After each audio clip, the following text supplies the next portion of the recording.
Audio Jungle.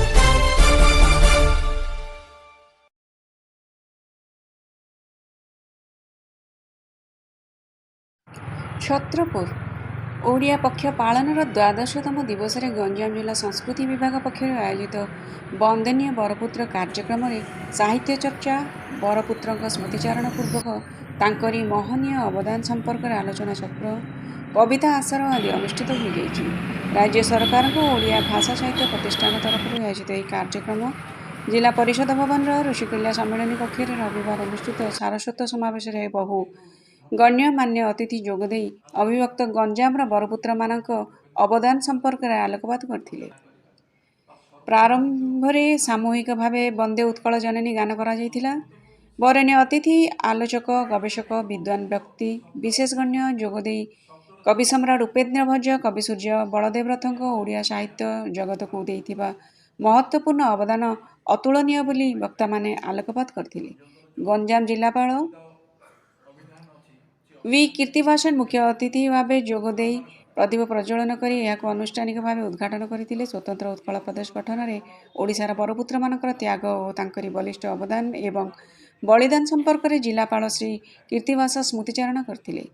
ସମ୍ମାନିତ ଅତିଥି ଭାବେ ଗଞ୍ଜାମ ଜିଲ୍ଲା ପରିଷଦର ମୁଖ୍ୟ ଉନ୍ନୟନ ଅଧିକାରୀ ସମୀର କୁମାର ଜେନା, ଅତିରିକ୍ତ ଜିଲ୍ଲାପାଳ ସୁନୀଲ କୁମାର କେରକେଟା, ଜିଲ୍ଲା ସଂସ୍କୃତି ଅଧିକାରିଣୀ ଅଦିତି ଆଚାର୍ଯ୍ୟ, ଜିଲ୍ଲା ସୂଚନା ଓ ଲୋକସମ୍ପର୍କ ଅଧିକାରୀ ସୌରଭ ପ୍ରଧାନ ଏବଂ ଜିଲ୍ଲାର ବିଭିନ୍ନ ସ୍ଥାନରୁ ବହୁ ସାହିତ୍ୟିକ, କବି ଓ କବୟିତ୍ରୀମାନେ ଯୋଗଦେଇ ଓଡ଼ିଶାର ବରପୁତ୍ରମାନଙ୍କ ସ୍ମୃତିଚାରଣ କରିଥିଲେ।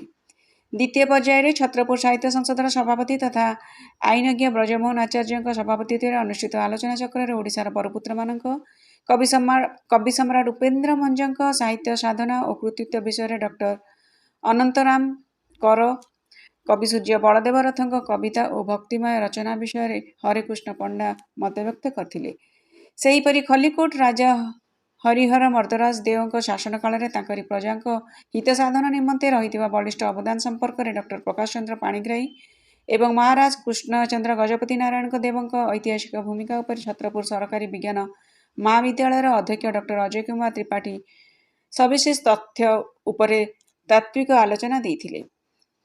ସେହିପରି ସଂଗ୍ରାମୀ ଚକରା ବିଷୋୟୀ, ଦୋରା ବିଷୋୟୀଙ୍କ ବୀରତ୍ୱ, ସାହସ ଓ ଦେଶପ୍ରେମ ଜାଗ୍ରତ କରିଥିବା ସଂଗ୍ରାମ ଉପରେ ଡକ୍ଟର ପ୍ରଦୀପ ପଟ୍ଟନାୟକ ଓ ଜ୍ୟୋତିଷଶାସ୍ତ୍ର ବିଶାରଦ ପଣ୍ଡିତ ବାଇକୁଳି ମହାପାତ୍ରଙ୍କ ଜ୍ଞାନ ଓ ସାହିତ୍ୟ କୃତିରେ ଅବଦାନ ସମ୍ପର୍କରେ ଡକ୍ଟର ଦ୍ୱାରିକାନାଥ ମହାରଣା ଉପସ୍ଥାପନ କରିଥିଲେ। ଗଞ୍ଜାମର ଇତିହାସ, ଓଡ଼ିଶା ଭାଷା ଆନ୍ଦୋଳନରେ ଗଞ୍ଜାମର ଭୂମିକା ସମ୍ପର୍କରେ ପ୍ରାକ୍ତନ ବିଧାୟକ ଅଶୋକ କୁମାର ଚୌଧୁରୀ ଆଲୋକପାତ କରିଥିଲେ।